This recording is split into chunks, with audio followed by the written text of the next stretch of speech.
ప్రభు యొక్క మహిమ తన సంఘము నుండి, తన బిడ్డల నుండి ఎందుకు, ఎలాంటి పరిస్థితుల్లో వెళ్ళిపోతుంది? ఈ విషయాలను పరిశీలిద్దాం.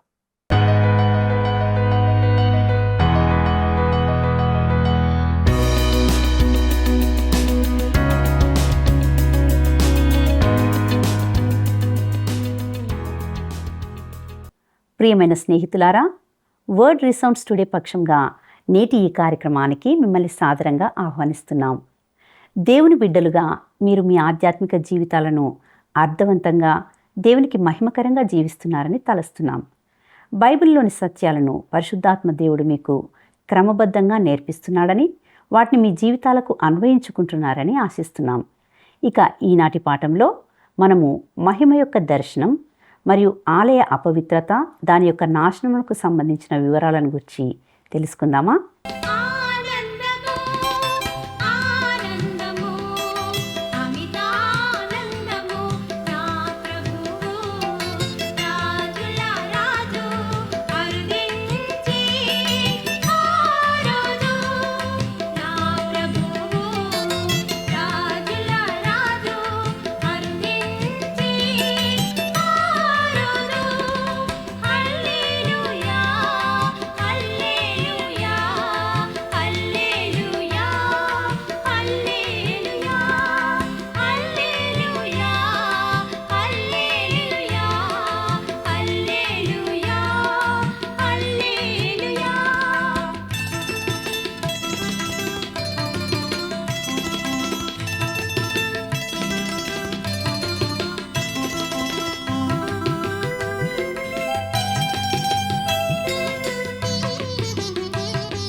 క్రీస్తునందు ప్రియమైన ప్రేమధార టీవీ వీక్షకులందరికీ మన ప్రభువును, రక్షకుడైన యేసుక్రీస్తు శక్తిగల నామంలో శుభములు తెలియజేస్తున్నాం.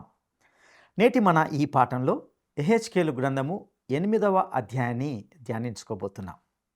మనము ఇప్పుడు యెహెజ్కేలు ప్రవచించిన ప్రవచనాల్లోని 2వ ప్రధాన విభాగానికి వస్తున్నాం. ఈ భాగంలో యెరూషలేము మరియు ఇశ్రాయేలు పూర్తిగా చెరపట్టడం వాస్తవమవుతుంది మరియు ప్రభు యొక్క మహిమ యెరూషలేములోని దేవాలయంలో నుండి వెళ్ళిపోతుంది. ప్రియులారా, ఈ 8వ అధ్యాయంలో యెహెజ్కేలుకు ప్రభు యొక్క మరొక మహిమ దర్శనం ప్రత్యక్షమైనట్లుగా చూస్తాం. ఈ దర్శనం యెహెజ్కేలును యెరూషలేముకు తీసుకువెళ్ళింది. అక్కడ దేవుని యొక్క మహిమ యెరూషలేములోని దేవాలయంలో కనిపించింది.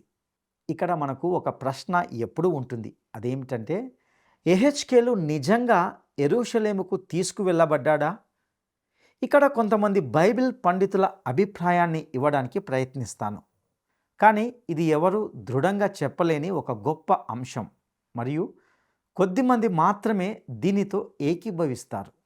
ఈ ప్రశ్నకు ఒక సమాధానం ఏమిటంటే, యెహెజ్కేలు కేవలం ఒక దర్శనాన్ని మాత్రమే చూశాడు మరియు దానిని అతడు ఆ కెబారు నది దగ్గరే చూశాడు అనేది ఒక వివరణ. ఇక రెండవ వివరణ ఏమిటంటే, యెహెజ్కేలు అక్షరాల యెరూషలేముకు వెళ్ళాడు మరియు అతడు ఇక్కడ వ్రాసినవన్నీ కూడా చూశాడు. అయితే ఈ రెండు వివరణలను అంగీకరించడానికి కొంత వీలు లేదు అని చెప్పవచ్చు. ప్రియులారా, వ్యక్తిగతంగా నేను యెహెజ్కేలు యొక్క అనుభవం అపోస్తులుడైన పౌలు యొక్క అనుభవంతో మరియు యోహానుకు కలిగిన అనుభవాలతో పోలి ఉందని నమ్ముతున్నాను. పౌలు కొరింథీలకు రాసిన 2వ పత్రిక 12వ అధ్యాయము 1 నుండి 3 వచనాల్లో తాను 3వ ఆకాశానికి ఎత్తబడినట్లుగా చెప్పాడు. అది గలతీయ దేశంలోని లుస్త్రాలో అతడు రాళ్లతో కొట్టబడి చనిపోయిన వాడిగా వదిలివేయబడిన సమయంలో జరిగిందని నా అభిప్రాయం. అతడు నిజంగా చనిపోయి దేవుడు అతనిని మరణాంతరము మరలా లేపాడని, ఆ సమయంలో అతడు 3వ ఆకాశానికి ఎత్తబడ్డాడని నేను నమ్ముతున్నాను. యోహాను కూడా ప్రకటన గ్రంథము 4వ అధ్యాయంలో వ్రాయబడినట్లు పరలోకానికి ఎత్తబడ్డాడు. ఇందులో యోహాను సంఘము ఎత్తబడుటకు సంబంధించిన ఒక సాదృశ్యంగాను చిత్రణగా ఉన్నాడని నా భావన. ప్రియులారా, నిజమైన విశ్వాసులందరూ ప్రభువుతో కలిసి ఉండడానికి ఎత్తబడతారు. ప్రకటన గ్రంథము 2 మరియు 3 అధ్యాయాలు తరచుగా సంఘముని గూర్చి ప్రస్తావిస్తాయి. కానీ 4వ అధ్యాయంలో యోహాను అనుభవం తర్వాత సంఘము అనగా పిలువబడిన విశ్వాసుల గుంపు, క్రీస్తు శరీరము ఎక్కడా ఇక ప్రస్తావించబడదు.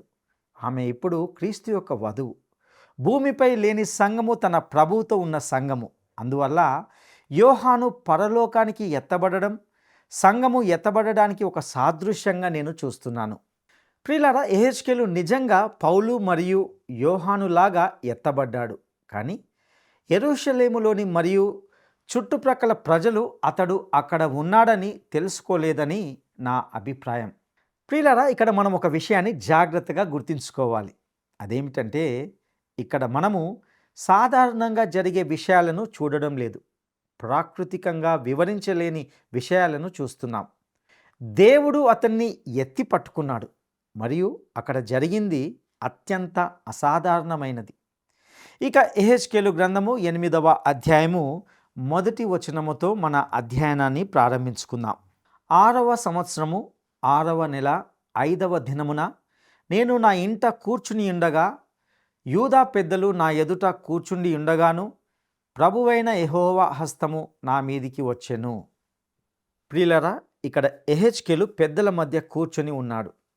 అది బహుశా బహు దుఃఖముతో కూడిన సమూహంగా ఉండి ఉంటుందని నేను ఊహిస్తున్నాను. ఇక యెహెజ్కేలు గ్రంథము 8వ అధ్యాయము 2వ వచనాన్ని గమనిద్దాం. అంతట నేను చూడగా అగ్నిని పోలిన ఆకారము నాకు కనబడెను. నడుము మొదలుకొని దిగువకు అగ్నిమయమైనట్టుగాను, నడుము మొదలుకొని పైకి తేజోమయమైనట్టుగాను, కరుగుచున్న అపరంజి అయినట్టుగాను ఆయన నాకు కనబడెను. ప్రియులారా, ఇది యెహెజ్కేలు గ్రంథము 1వ అధ్యాయంలో వర్ణించిన దర్శనంతో పోలికను కలిగి ఉన్నట్లుగా చూస్తాం. దేవుని మహిమ యొక్క ఆ గొప్ప దర్శనమే యెహెజ్కేలు గ్రంథంలోని ప్రతి దర్శనానికి ఆధారం. మరియు నా వ్యక్తిగత అభిప్రాయంలో ఇదే ప్రకటన గ్రంథానికి కూడా మూల ఆధారం. ఇక యెహెజ్కేలు గ్రంథము 8వ అధ్యాయము 3-4 వచనాలను గమనిద్దాం. మరియు చెయ్యి వంటిది ఒకటి ఆయన చాపి నా తల వెంట్రుకలు పట్టుకొనగా ఆత్మ భూమి ఆకాశముల మధ్యకు నన్నెత్తి నేను దేవుని దర్శనములను చూచుచుండగా యెరూషలేమునకు ఉత్తర వైపుననున్న ఆవరణ ద్వారము దగ్గర రోషము పుట్టించు విగ్రహ స్థానములో నన్ను దించెను. అంతట లోయలో నాకు కనబడిన దర్శన రూపముగా ఇశ్రాయేలీయుల దేవుని ప్రభావము అచ్చట కనబడెను. ప్రియులారా, ఈ వచనంలో మరియు చెయ్యి వంటిది ఒకటి ఆయన చాపి అనే మాటను గమనిస్తాం. వాస్తవానికి దేవుడు ఆత్మస్వరూపుడు. ఆయనకు మన మాదిరిగా భౌతిక చేతులు లేవు.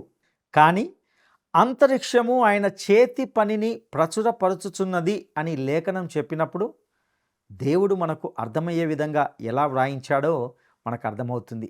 ఎందుకంటే దేవుడి లోకాన్ని చేతులు లేకుండా ఎలా సృష్టించాడో అని మనము గ్రహించలేకపోవడానికి, అర్థం చేసుకోకపోవడానికి ఆస్కారం ఉంది.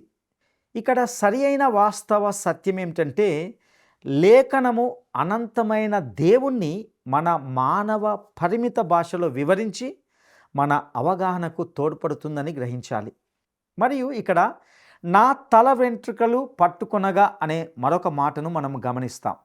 యెహెజ్కేలు తన తల మరియు ముఖాన్ని ముందుగా క్షౌరం చేసుకున్నాడనే సంగతి మీకు బహుశా గుర్తుండే ఉంటుంది. కానీ అది ఈ సంఘటనకు సుమారు 1 సంవత్సరం ముందు జరిగింది. కాబట్టి అతని వెంట్రుకలు మళ్ళీ పెరిగి ఉండి ఉంటాయి. ఇప్పుడు దేవుడు అతని తల వెంట్రుకలను పట్టుకుని తీసుకొని వెళ్ళాడు. ఇక ఈ వచనంలోనే ఆత్మ భూమి ఆకాశముల మధ్యకు నన్నెత్తి నేను దేవుని దర్శనములను చూచుచుండగా యెరూషలేమున నన్ను దించెను అనే విషయాన్ని గమనిస్తా. యెహెజ్కేలు నిజంగానే దేవుని ఆత్మ చేత ఎత్తబడి యెరూషలేముకు తీసుకొని పోబడ్డాడు. అతని శరీరం కూడా అతనితో పోయిందో లేదో అనే విషయం గురించి నేను వాదించాలి అని అనుకోవడం లేదు. కానీ నా అభిప్రాయంలో అతడు శరీరంతో కూడా వెళ్ళి ఉండవచ్చు. లేఖనంలో ఇలాంటి సంఘటనలు కొత్త కావు. ఏలియా కూడా ఎత్తబడ్డాడు. ఈ సంఘటనను మనము 2వ రాజుల గ్రంథము 2వ అధ్యాయంలో చూస్తాం.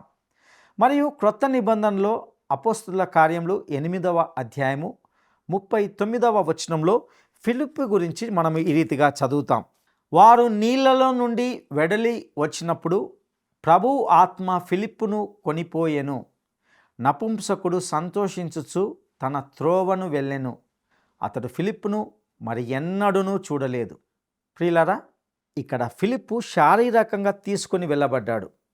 ఏలియాకు కూడా అదే జరిగి ఉండవచ్చు. మరియు బహుశా యెహెజ్కేలుకు కూడా అదే సంభవించి ఉండవచ్చు. ఇక యెరూషలేమునకు ఉత్తర వైపుననున్న ఆవరణ ద్వారము దగ్గర రోషము పుట్టించు విగ్రహ స్థానములో నన్ను దించెను అనే మాటను మనం చూస్తాం. ఈ అసూయార్హమైన విగ్రహము అనేది 2వ రాజుల గ్రంథము 21వ అధ్యాయము 2వ వచనం మరియు 2వ దినవృత్తాంతముల గ్రంథము 33వ అధ్యాయంలో వ్రాయబడినట్టు మనష్షే దేవాలయంలో ప్రతిష్ఠించిన విగ్రహాన్ని సూచిస్తుందని నా విశ్వాసం. ఇది ఒక అసహ్యకరమైన మరియు దైవ దూషణకరమైన విగ్రహం. బహుశా ఆ పాత విగ్రహము ఒక మూలలో నెట్టివేయబడి కొంతకాలము మర్చిపోయారు. కానీ యెహెజ్కేలు కాలంలో దాన్ని తిరిగి బయటకు తీసి పశ్చాత్తాపముతో దేవుని వైపు తిరిగి రావాల్సిన ప్రజలు మళ్ళీ ఆ విగ్రహాన్ని పూజిస్తున్నారు. ఇక యెహెజ్కేలు గ్రంథము 8, 9, 10 అధ్యాయాలలో మనము ప్రభు యొక్క మహిమ దేవాలయం నుండి మరియు ఇశ్రాయేలు నుండి క్రమంగా వెడలిపోయే దృశ్యాన్ని చూడబోతున్నాం. నా అభిప్రాయంలో ఈ మహిమ వాస్తవానికి మనష్షే రాజు యొక్క రాజ్యకాలంలోనే వెడలిపోయింది. యెహెజ్కేలుకు ఈ దృశ్యం దర్శనంగా ఈ సమయంలో కనిపించింది. చాలామంది గ్రంథ వ్యాఖ్యానకర్తలు దేవుని మహిమ ప్రజలు చెరపట్టబడిన సమయంలో వెళ్ళిపోయిందని భావిస్తారు. కానీ అది సరికాదని నా అభిప్రాయం. ఎందుకంటే మనష్షే యొక్క అత్యంత దుష్ట పాలనలో మహిమ వెళ్ళిపోకపోతే ఇశ్రాయేలు చరిత్రలో దేవుని సాన్నిధ్యం అనే మహిమను వదిలి వెళ్ళే మరే కాలాన్ని నేను చూడలేదు అనేది నా భావన.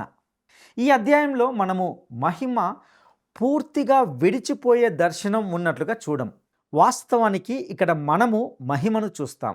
ఆ తర్వాత ప్రజలు దేవుని వైపు తిరిగి రాకపోవడంతో ఆ మహిమ దేవుని ఆలయం నుండి వెడలిపోయి నగరం మీదుగా తూర్పు దిశకు వెళ్ళి అక్కడ వేచి ఉంటుంది.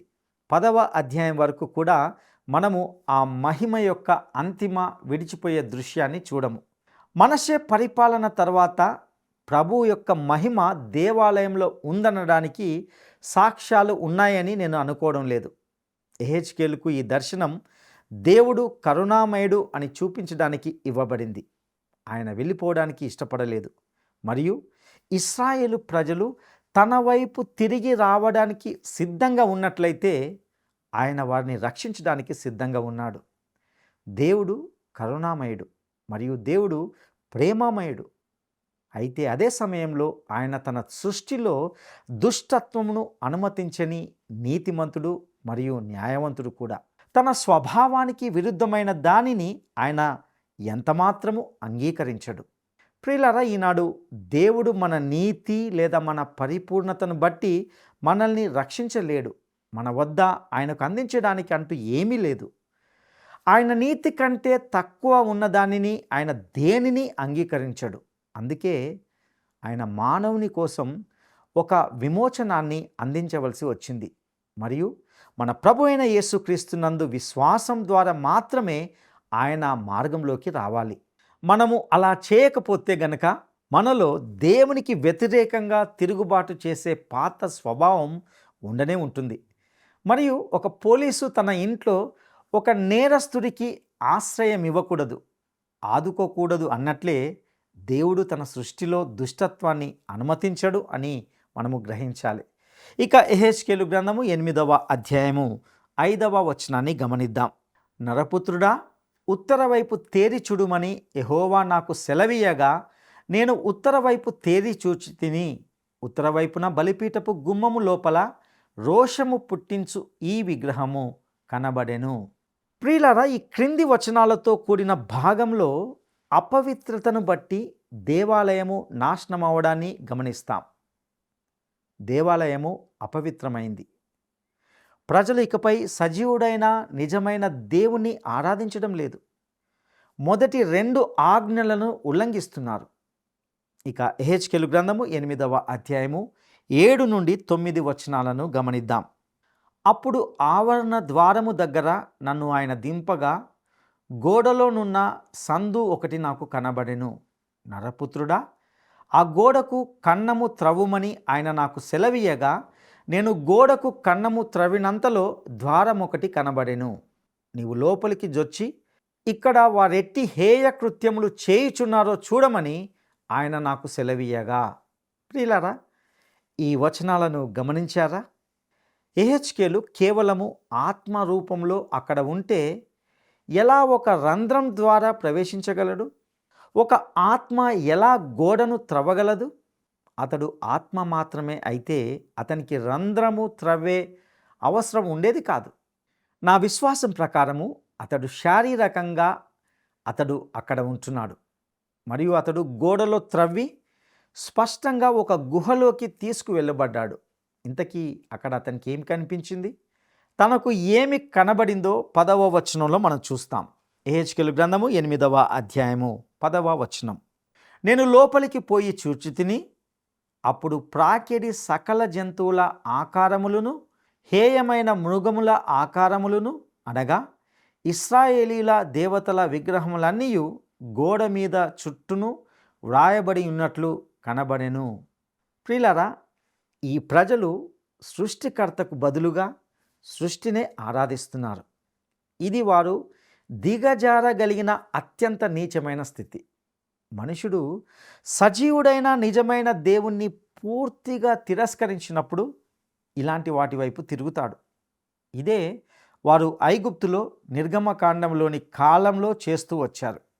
వారు ప్రతి రకమైన జంతువును ఆరాధిస్తూ వచ్చారు. అందుకే ఐగుప్తుపై వచ్చిన తెగుళ్ళు, ఐగుప్తు యొక్క వివిధ దేవతలు లక్ష్యంగా చేయబడ్డాయి. రోమీలకు రాసిన పత్రిక 1వ అధ్యాయము 21వ వచనం మరియు 25వ వచనంలో ఇలా వ్రాయబడింది. మరియు వారు దేవుణ్ణి ఎరిగియు ఆయనను దేవునిగా మహిమపరచలేదు. అటివారు దేవుని సత్యమును అసత్యమునకు మార్చి సృష్టికర్తకు ప్రతిగా సృష్టమును పూజించి సేవించిరి.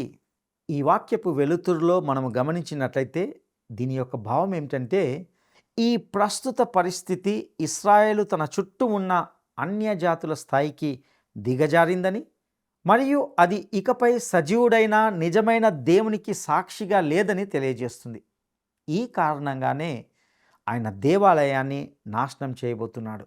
ఇక యెహెజ్కేలు గ్రంథము 8వ అధ్యాయము 11, 12 వచనాలను గమనిద్దాం.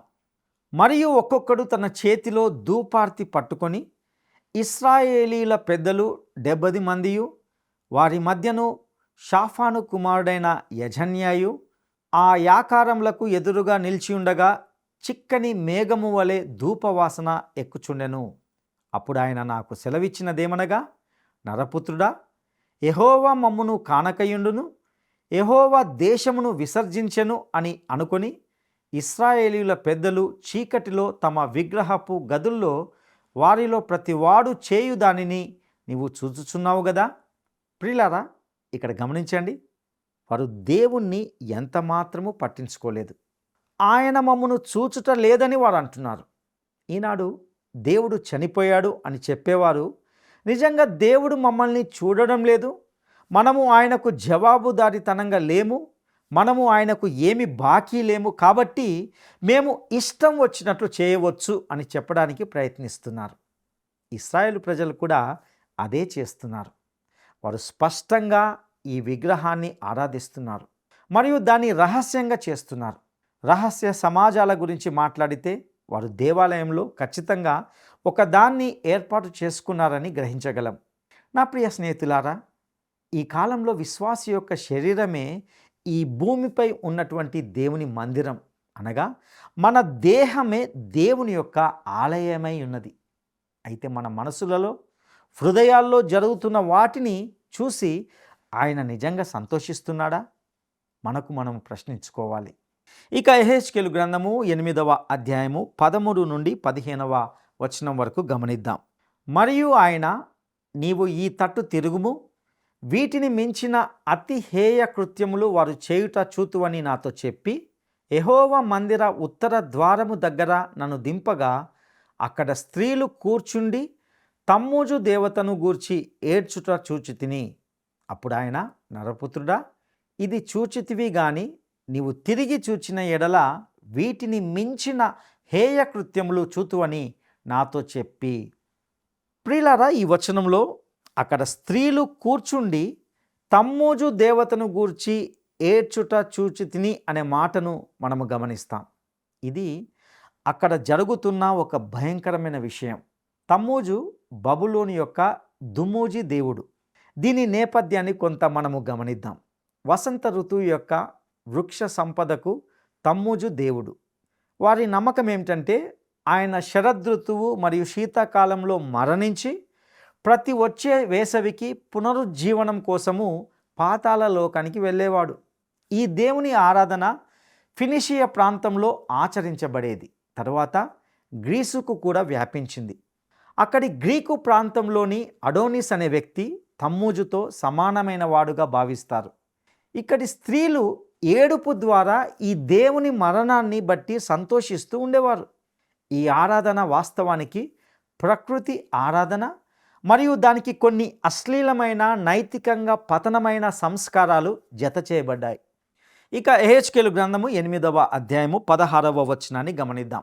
యెహోవా మందిరపు లోపలి ఆవరణంలో నన్ను దింపగా అక్కడ యెహోవా ఆలయ ద్వారము దగ్గరనున్న ముఖ మంటపమునకును బలిపీఠమునకును మధ్య ఇంచుమించు 25 మనుషులు కనబడిరి. వారి వీపులు యెహోవా ఆలయం తట్టును, వారి ముఖములు తూర్పు తట్టును తిరిగి ఉండెను. వారు తూర్పుననున్న సూర్యునికి నమస్కారము చేయుచుండిరి. ప్రియులారా, ఈ వచనంలో అన్ని అసహ్యకరమైన పనులలో సూర్యునికి సంబంధించిన ఆరాధన అత్యంత ఘోరమైనదిగా కనిపిస్తుంది. ఇది ముఖమంటపం మరియు బలిపీఠం మధ్యనే మందిరంలోనే జరుగుతుంది. ఇక వారు దీనికంటే తక్కువ స్థాయికి దిగజారలేరు. యెహెజ్కేలు గ్రంథము 8వ అధ్యాయము 17వ వచనాన్ని గమనిద్దాం. అప్పుడు ఆయన నాతో ఇట్లనెను, నరపుత్రుడా, నీవు చూచితివే, యూదావారు ఇక్కడ ఇట్టి హేయ కృత్యములు జరిగించుట చాలదా? వారు దేశమును బలాత్కారంతో నింపుచు నాకు కోపము పుట్టించుదురు, తీగే ముక్కునకు పెట్టుచు మరి ఎక్కువగా నాకు కోపము పుట్టించుదురు. ప్రియులారా, తీగే ముక్కునకు పెట్టుచు ఈ మాటను మీరు గమనించారా? దీనికి అనేక విధాలుగా అర్థం చెప్పవచ్చు. పూర్వపు యూదా వ్యాకరణకర్తలు ఇది అత్యంత అసహ్యకరమైన, నీచమైన మత సంస్కారాలను సూచిస్తుందని చెప్పారు. ఇది ఈనాడు ఒక వ్యక్తి గేలి చేయడానికి మృక్కుకు బ్రొటనవేలు చూపించడం వంటిది కావచ్చు. ఇక్కడ ఇదే వారు దేవుని విషయంలో కూడా చేస్తున్నారు. అందుచేతనే ఈ అధ్యాయానికి చివరిదైన 18వ వచనంలో దేవుడు తన కోపాన్ని వ్యక్తం చేస్తున్నాడు. యెహెజ్కేలు గ్రంథము 8వ అధ్యాయము 18వ వచనం. కాబట్టి కటాక్షము లేకయు కనికరము చూపకయు నేను నా క్రోధమును అగుపరచి వారు నా చెవులలో ఎంత బిగ్గరగా మొరపెట్టినను నేను ఆలకింపకుందును. ప్రియులారా, ఇక్కడ ఇశ్రాయేలు హద్దు దాటిపోయింది. ఇక వారు దీనికంటే నీచ స్థితికి ఇక వెళ్ళలేరు. దేవుడిప్పుడు వారికి తీర్పు తీర్చబోతున్నాడు. నా ప్రియ స్నేహితులారా, దేవుడు మిమ్మల్ని ప్రేమిస్తున్నాడు. మరియు మీరు విశ్వాసముతో ఆయన వైపు వచ్చి క్రీస్తును మీ రక్షకునిగా అంగీకరిస్తే ఆయన మిమ్మల్ని రక్షిస్తాడు. అలాగే దేవుడు తీర్పు తీర్చేవాడు కూడా. ఆయన పరిశుద్ధుడు మరియు నీతిమంతుడు, మరియు ఇటు విషయంలో ఏమాత్రము క్షమాపణ లేదు. రోమాపత్రిక 9వ అధ్యాయము 14వ వచనంలో చెప్పబడినట్లుగా మనము కూడా పౌలుతో పాటు దేవునికి అన్యాయముండునా? అట్లు కాదు అని చెప్పగలమా? దేవుడు చేసే ప్రతి పనిలోనూ నీతిమంతుడు. ఆయన తీర్పు తీర్చినా అది కూడా సరి అయినదే. ఈ తరము వారికి తాము తప్పు చేసిన వారమని మరియు దేవుడు సరి అయిన వాడని బహిర్గతమైన రోజున అది వారికి ఎంతో ఆశ్చర్యాన్ని కలిగిస్తుంది. దేవుడు పాపము విషయమై తప్పక తీర్పు తీరుస్తాడు. కాబట్టి దేవుని ఉనికిని గుర్తించి ఆయన విషయంలో భయముతో ప్రవర్తించుటకు ప్రభువు మీకు సహాయం చేయనుగాక. దైవాశీస్సులు.